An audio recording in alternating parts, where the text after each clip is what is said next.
الان ساعت 12 شب خواب. ساعت 12 شب ساندویچ گرفتیم. هم وسایل زندگی ما داریم چیکار میکنیم؟ اسباب کشی میکنیم.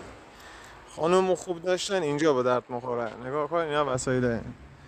یعنی که چی خانوم خوب داشتن؟ یعنی این که پا با پات تا ساعت 12 شب بیاد کار کنه. نگاه خودش هم اینجا نشسته و کنار من با وسایل. بفرما خانم.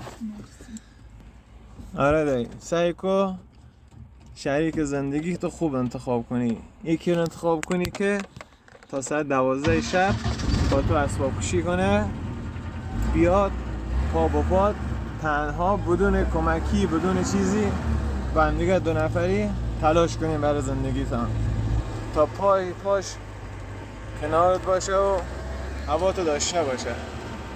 از همینجا اینجا کنار منم نشسته خانمم. از همینجا ازش تشکر میکنم تا الان کنار من بوده و هوامو داشته و کنار من چه خوشی چه ناراحتی چه شکم خالی و چه روزای خوب با هم بودیم.